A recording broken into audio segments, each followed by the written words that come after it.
Evangelho de Mateus, há uma narrativa, há uma passagem, e eu quero tirar dessa passagem um despertamento para cada um de nós, nesta hora tão especial que Deus nos concede.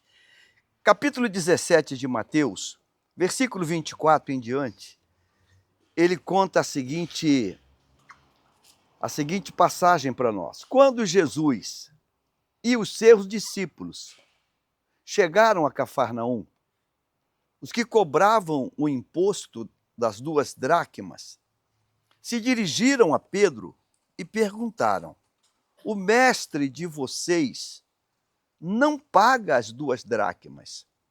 Pedro respondeu: claro que paga. Quando Pedro estava entrando em casa, Jesus se adiantou, dizendo: Simão, o que você acha? De quem os reis da terra cobram impostos ou tributos? Dos filhos ou dos estranhos? Quando Pedro respondeu: dos estranhos, Jesus lhe disse: logo os filhos estão isentos. Versículo 27, e é a partir daí que vamos trabalhar. Mas, para que não os escandalizemos, vá ao mar, pegue o anzol e puxe o primeiro peixe que fisgar. Ao abrir a boca do peixe, você encontrará uma moeda. Pegue essa moeda e entregue aos cobradores para pagar o meu imposto e o seu imposto. Esses 2 versículos estão no contexto maior, que é a abordagem desse cobrador. Mas eu quero pensar desse texto uma colocação para nós, a partir do seguinte entendimento. A gente tem coisas diante de nós e que, por alguma razão, a nossa mente é muito obtusa para tudo aquilo que aquela situação, ou aquela pessoa, ou aquela coisa pode nos oferecer, pode nos presentear, ou pode ser de benefício para nós. Fazer uma analogia muito boba, muito infantil. A gente usa tênis, e quem usa tênis, o tênis suja. E eu nunca imaginei, perdoe a ignorância aqui, a máquina de lavar roupas, porque o nome é máquina de lavar roupas. Eu não imaginava que a máquina de lavar roupas também lavava tênis. Eu não sei se você sabia. Bem, e um papo fluido com alguém, e alguém falou: eu lavei os tênis todos. Eu falei: é chato lavar tênis, né? Não, eu botei lá na máquina e lavei. Que máquina? Será que criaram uma máquina nova para lavar tênis? Eu tenho que ter essa máquina. A máquina de lavar roupa. Eu falei: peraí, máquina de lavar roupa lava tênis? Claro que lava. Claro que lava. Eu falei: uau, com essa idade eu não sabia disso. Aí você vai para uma coisa chamada YouTube, né? Negócio lá, e você escreve lá como lavar tênis em máquina. Aí tem 500 vídeos, centenas de vídeos, dizendo: olha, você pega os tênis, faz assim, assado, bota um pano de chão, alguma coisa, um pano de chão qualquer. Eu falei: caramba. E eu passei a lavar meus tênis na máquina.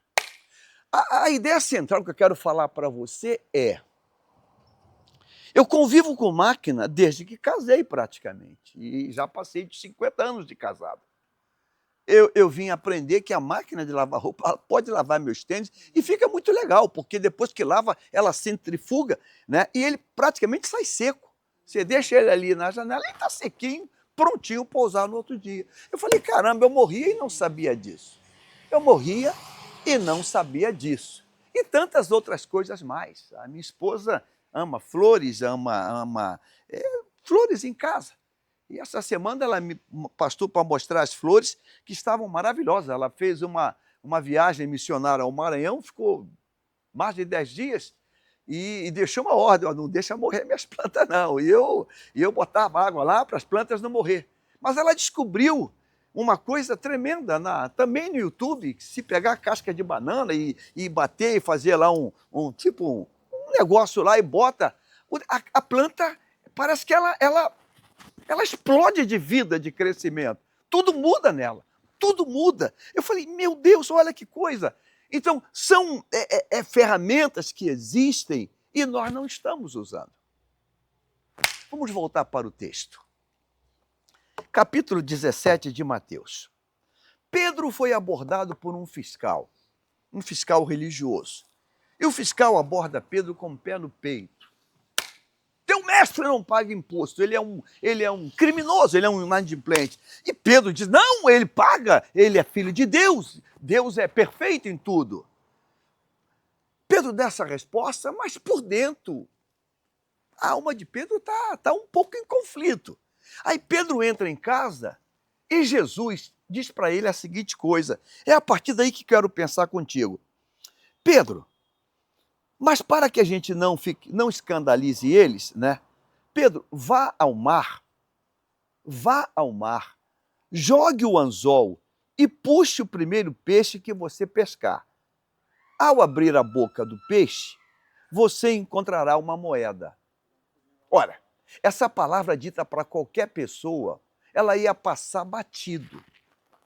Mas ela dita para alguém que tinha como profissão pescar peixe, aí não. Porque Pedro, até ser conquistado por Cristo para se tornar um apóstolo, Pedro era pescador. Então, é você dizer para alguém que é um profissional da construção civil, está aqui o nosso querido presbítero Paulo Sérgio, que constrói da fundação até entregar a chave, eu dizer para ele, Paulo, presbítero Paulo, dá para assentar tijolo com, sei lá, farinha de trigo, dá para assentar tijolo com, não sei, com refresco. Ele vai assim, ô pastor, o senhor não está bem não. Nessa área eu domino, não dá para fazer isso. Não dá sim, funciona. Ele vai dizer, olha pastor, com todo respeito, tá bom, o senhor não está bem, porque para levantar uma parede tem que ter cimento. Não, mas dá para levantar também com um refresco. Claro que ele vai dizer, não está bem. Dizer para um pescador que viveu a vida toda pescando, que é a família de pescador, que o ganha-pão dele é a pesca, dizer, olha, vai lá, joga a isca, pega o primeiro peixe, abre a boca e tira dinheiro e paga. Paga o meu e paga o teu imposto. Ou seja, o valor que tem é um valor grande, porque a cobrança era de 2 moedas. Então, o valor que tem é um valor grande à beça, vai pagar tudo. O interessante é que Pedro escuta essa palavra e ele crê naquela palavra. E ele vai, pega o peixe e tem exatamente o que o Senhor falou. O que eu quero dizer para mim com esta palavra?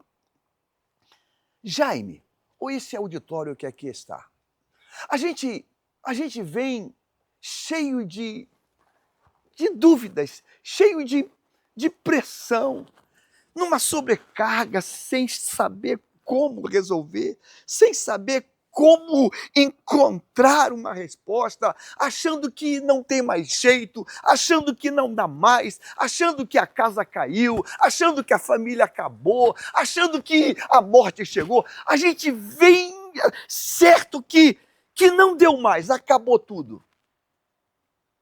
Mas se a gente cruzar com Jesus, se a gente cruzar com Jesus, ele tem uma resposta que a gente nunca pensou e que vai mudar completamente a situação.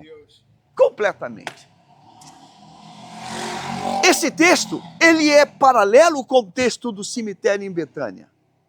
Lázaro ficou doente, Lázaro morreu, Lázaro já está enterrado há 4 dias.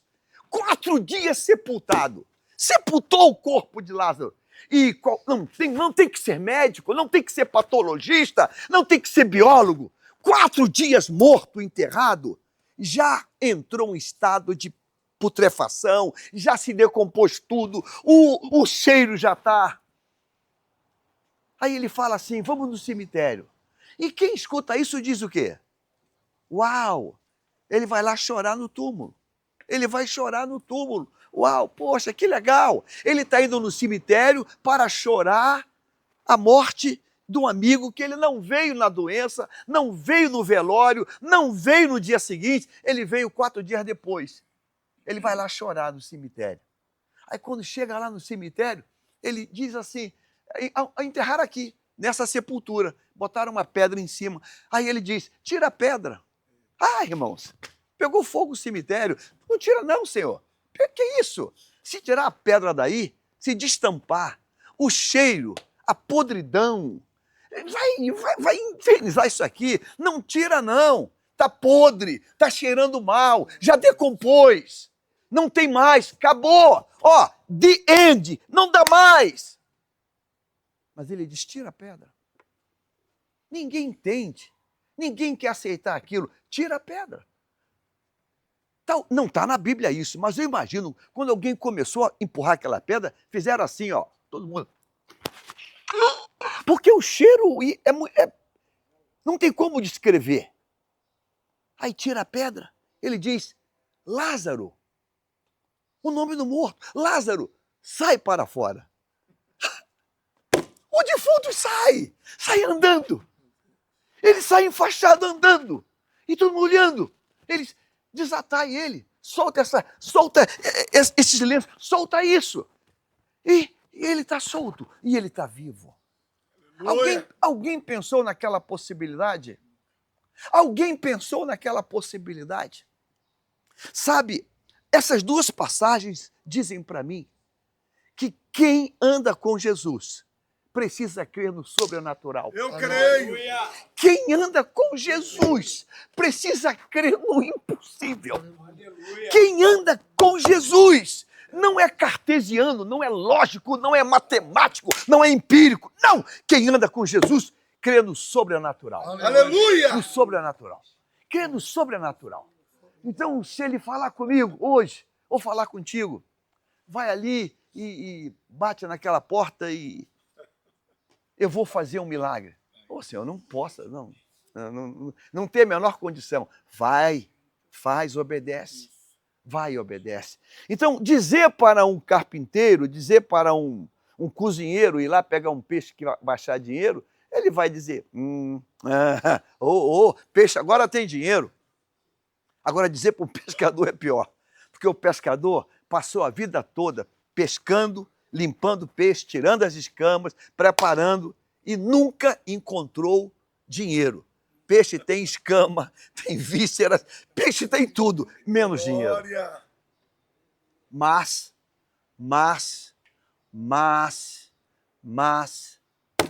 se Deus falar, aleluia, vai ter dinheiro. Eu creio. E se ele falasse, ó, lá tem um relógio, vai ter relógio. Eu creio. E o que ele falar que tem, lá tem. Se ele falar assim, lá tem uma passagem aérea, vai ter uma passagem, vai ter. O que ele falar que tem, tem. O que ele falar que tem, tem. Eu creio. Então eu quero dizer nesta terça-feira, para mim e para você, 2 coisas. Esse milagre aconteceu porque Pedro estava perto de Jesus. Primeira ordem para Jaime. Primeira ordem para você. Não fica longe dele, não. Amém. Não fica longe dele. Fica perto dele. Anda com ele. Fique ao alcance. Ande com Jesus. Fique perto dele. Porque quando o sobressalto chegar, quando a luta chegar, quando a crise chegar, quando o desespero chegar, fique atento para um comando. O comando pode ser a coisa mais doida que existe, mas fique atento ao comando, porque o comando dele Aleluia. vai mudar a história. Aleluia. O comando dele vai mudar a história. Eu vou ler novamente essa parte final aqui. Pedro, vá ao mar, jogue o anzol, pegue o primeiro peixe que você pescar e você vai achar uma moeda na boca desse peixe e paga o teu imposto e o meu imposto. Eu quero que você creia nisso hoje em nome de Jesus. Eu creio, aleluia. Diga uma voz de comando. Uma voz de comando. Muda a história. Muda a história. Deixa eu dar um testemunho para você que é meu. Vai estimular a tua fé. Esse testemunho ele tem brincando 50 anos atrás. Estou com 73, tem mais de 50 anos. Aliás, eu vou precisar o ano. Foi no ano de 74 esse testemunho. 1974. Você já era nascido em 74? Graças a Deus. Quem não era nascido? Não era. Na época tinha jornal. Domingo tinha classificado de emprego. Deixa eu contar para você, para a gente orar. Era o jornal o Globo. Na época, esse jornal o Globo não era tão esquerda, não. Era normal. Aí, o domingo, peguei lá emprego. Aí tinha um emprego na centro do Rio, edifício De Paoli. Eu recortei, botei uma camisa social, carteira de trabalho, numa pastinha, e fui de manhã cedo lá no De Paoli, 37º andar. Me habilitar para o emprego. Desço no elevador, é um prédio corporativo na Rio Branco e Nilo Peçanha, gigantesco. Vou andando pelo corredor procurando a sala que eu tenho que ir. No meio do corredor, lá embaixo, tem um homem em pé. Um homem em pé. O homem olhou para mim e disse assim, no corredor do De Paoli, é só para quem é crente ouvir isso. Glória! Vai te assustar. O homem falou assim, aqui não é bom para você não. Para você é na Rua da Lapa, 180, 6º andar. Eu nunca vi aquele homem. Era o anjo. Personificado. Eu parei. Aqui não é bom para você. Para você, Rua da Lapa, 180, 6º andar. Eu parei. Você entendeu? Eu disse, entendi. Eu nem me aproximei na porta do escritório que eu estava indo. Voltei, peguei o elevador, desci e perguntei na portaria, onde é a Rua da Lapa? Não conhecia. Vai aqui, segue, passa pela... Na época tinha Mesbla, Arcos da Lapa, vira... Eu fui. Estava na época com 20 e poucos anos. Rua da Lapa, 180, achei, entrei, elevador 6º andar, saí no corredor olhando, tem uma porta de blindex no escritório e tem uma moça sentada numa mesa, uma secretária. O nome dela, Nazaré. Não dá para esquecer nada. Bati no vidro, ela fez, foi. Eu falei, o trabalho, anúncio do trabalho. Ela olhou para mim, veio na porta, abriu a porta assim um pouquinho. O que é? Não, vim ver o emprego. Mas quem mandou você aqui? Eu falei, foi um moço, mas eu não sei o nome dele. Ela olhou para mim de alta a baixa, fechou a porta, só um minutinho. Foi lá na sala falar com o gerente. O nome do gerente? Proença. Não tem como esquecer nada. Daqui a pouco ela volta e diz, tá, o gerente vai te atender. Eu entro, vou na mesa dele, ele sentado, é um cara branco, Proença é nome italiano, careca, forte pra chuchu. O que foi? Não, viveu emprego. Mas quem mandou você aqui? Eu falei, eu não lembro o nome, me desculpe, uma pessoa falou comigo para mim vir aqui. Aí já com a carteira na mão, currículo. Você já vendeu? Eu falei, de carteira assinada não, mas eu sou um bom vendedor.